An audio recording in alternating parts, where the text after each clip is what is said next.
Now at 5, a Texas teenager wants to change the name of a state holiday. Today is Confederate Heroes Day in Texas. Plus, legislation being proposed with hopes of preventing accidental and deadly shootings when a child gets their hands on a gun. An HPD officer is shot while responding to a robbery. Now 2 people are in custody. We have live team coverage. But first, the man accused of setting a father and son on fire is now behind bars, charged with murder. 32-year-old Curtis Holloman is the man accused of the horrific crime that happened yesterday at a home in the 2200 block of Ewing. Sadly, one person died in those flames and another was severely burned. Our Melissa Correa joins us now live with more on our top story tonight. Melissa? Yeah, as Curtis Holloman sits in jail, court documents are now revealing how an argument yesterday ended in a fit of flames. Charred furniture and this debris remind neighbors of what happened on a corner of southeast Houston. We heard the screaming out in the front yard. Audrey lives 2 doors down from the home of Kirby Taylor, a Houston attorney who opened his doors to his son Dexter, seen here, and a man named Curtis Holloman. Court documents paint a picture of an argument that escalated quickly. Holloman thought dad and son were making fun of him Monday morning. Holloman reportedly said, "You think that's funny? I'll give you something to laugh about." The 32-year-old ran upstairs, and when he returned, authorities say he poured liquid on the Taylors and then used a lighter to set them on fire. Neighbors panicked at what they saw on this porch. It was just screaming. It was like he was screaming for the sun to come out. From those screams to the site, neighbors say they saw dad use that water hose to douse the flames that covered his son's body. Hospital staff told authorities 30% of Kirby Taylor's body burned. His 46-year-old son Dexter burned from head to toe before he died hours later. The dad was just always a quiet, nice man. That dad, Kirby Taylor, is still in the hospital. His testimony to investigators was key. He was able to talk to them over the course of the last 24 hours, and his information is what pushed this case forward so quickly. We are live downtown. Melissa Correa, KHOU 11 News. Thanks, Melissa. We have an update now on breaking news we told you about first at 4. Houston police have 2 people in custody after an officer was shot while responding to a robbery at a Family Dollar store. HPD has identified the wounded officer. His name is Jason Rhodes. We have live team news coverage. Tim Wetzel is at the scene of the shooting, but first let's get a check on the officer. Our Lauren Tustenson has that part of the story live from the medical center. Lauren. Yeah, Officer Rhodes was just released from the hospital a little over an hour ago after being treated for a gunshot wound in his left arm that he received while trying to stop this attempted robbery, we're told by HPD Chief Charles McClelland. And now we're told also that his injuries were never life-threatening, but that's something that his colleagues and his family are very grateful for. We were here as the ambulance pulled into Memorial Hermann, rushing Rhodes to the ER from the scene of this attempted robbery. Chief Charles McClelland showed up shortly after, along with fellow officers, to check on Rhodes' condition.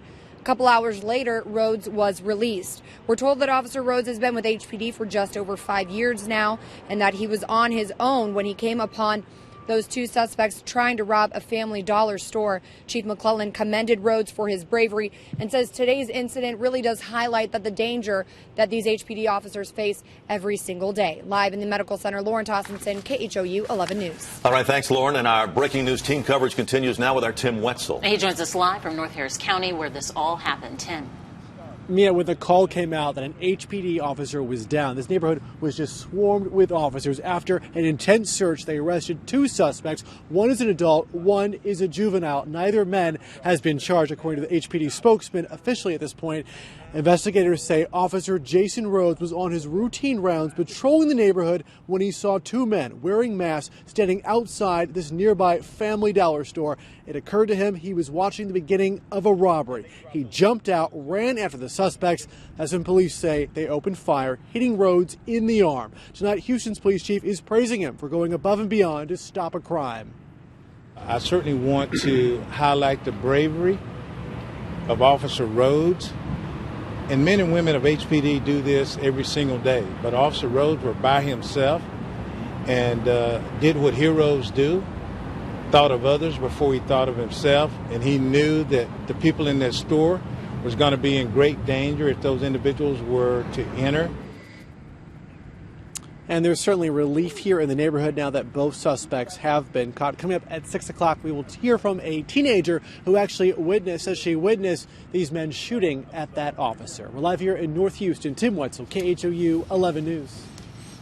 Thanks so much, Tim. Time to talk some weather now. Live look outside. Just look at that picture. Perfect from our city cam. Blue sky, sunshine, and comfortably cool, Tim. So we could get used to this. Yeah, but don't get too comfortable just yet. David Paul is watching a new system moving this way. He joins us now from the Weather Center with more. The umbrella and your big coat. Those are the two things you will need. Always something. Yeah, it's always something in Houston. That's what you'll need next coming days as our next storm system moves in. And things have actually changed today. See the fountain out here at Herman Park? Look at how the spray is blowing off. That's blowing off to the north because we've had a pretty good south breeze today that continues to blow out of the south at 10 to 15. That's helped to warm us today.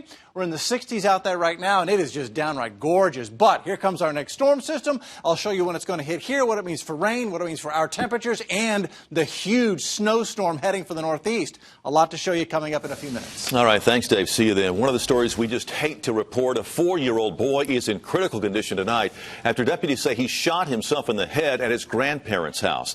Now, investigators believe the shooting was an accident, the second case just like this in less than a week. Our Stephanie Whitfield spoke with authorities who remind us all to keep guns away from kids. Stephanie? Absolutely. There have actually been 4 accidental shootings involving kids in the last year in Harris County alone. Over the weekend, police say a 15-year-old was accidentally shot and killed while holding his father's gun, and this time it was a 4-year-old holding his grandparents' gun. The Harris County Sheriff's Office says this is happening way too often, especially since this is a problem with an easy solution.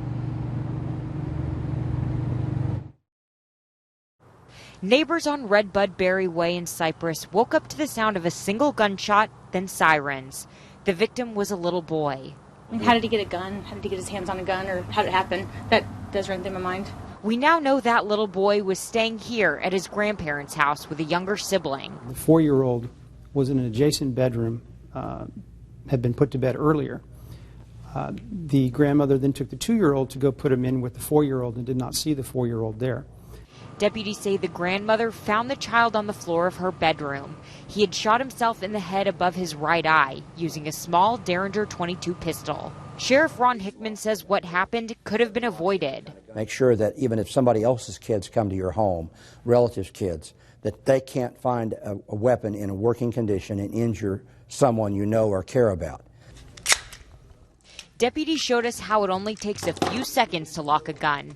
This simple step can prevent a dangerous weapon from ending up in the wrong hands. Meanwhile, back in Cypress, I'm just shocked. My heart is pounding. He was a sweet little boy. friends and neighbors are praying for the little boy who remains in critical condition in the hospital. Take a look. Locks just like this are available for free if you go to the Harris County Sheriff's Office. And as for the grandparents in Cypress, deputies say it'll eventually be up to a grand jury to decide if anyone should face any charges. Reporting live in downtown Houston, Stephanie Whitfield, KHOU 11 News.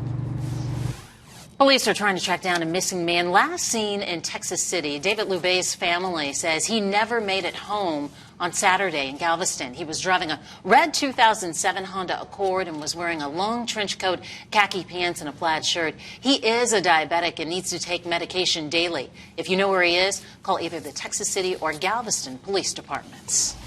And now to a terrible tragedy in South Houston. A teenage boy reported missing last week is dead. He was found murdered this morning. Lauren Tallarico spoke with the victim's heartbroken mother and joins us now with the very latest. Lauren. Well, right now I'm standing below the 610 overpass just off Holmes Road. No place for anyone to die, let alone a 16-year-old kid.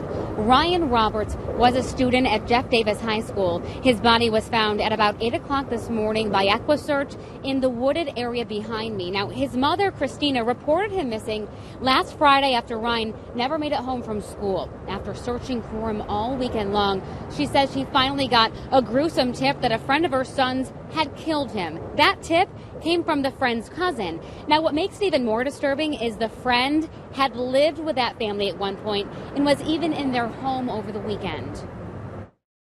He's sitting here in my house looking at me in my face, trying to help me find my son. He knew everything. And turned around, he was the one that killed my child. How had he been in trouble before? He worships the devil. He worships the devil. He'll tell you that. Since no arrest has been made yet, we will not release the name of the man that mother believes killed her son. But police do tell me they expect an arrest shortly. Of course, we'll keep you posted. Reporting live from South Houston, I'm Lauren Tellerico, KHOU 11 News. Thank you, Lauren. Houston police are taking action after an I-team investigation. We exposed a major no-no for one officer working an extra job at the same time he was on the city's dime. Jeremy Rogowski reports on the 3-week suspension HPD handed down. During his normal patrol shift, the I-team repeatedly found HPD officer Richard Still outside of his regular beat last year at the private St. John's school, where he was on salary as an extra job coordinator. I don't know how to explain that. The 33-year veteran was quick to deny any double dipping. I was on school property. Yes, sir. No, sir. For long periods of time. I don't believe that, sir. Well, the video says otherwise, sir. I don't believe that, sir. But if the video was not to be believed, the I-team went a step further and obtained the officer's patrol car GPS records, which over 2.5 months placed him at St. John's 15 separate times while on the city clock. The records are wrong, sir. The GPS is wrong. Yes, well, I don't know if the GPS is wrong. While Still scrambled to explain it all last year, HPD now confirms what the I-team uncovered. This disciplinary action from Chief Charles McClelland concludes Officer Still was spending an excessive amount of on-duty time at the school. It calls his actions a severe lack of sound judgment. Richard Still served out his 15-day suspension earlier this month, and afterwards, he retired instead of going back on the beat. St. John's, meantime, tells us he continues to have a job at their school. Jeremy Rogowski, KHOU 11 News. Well, today is a state holiday that many of you may not know about. It is Confederate Heroes Day. And when we come back, our Doug Miller will explain why some Texans want the name of the holiday changed. And now that some celebrities will be boycotting the Oscars because they say it lacks diversity, how will Hollywood respond? We have the latest on the unfolding drama when we come back.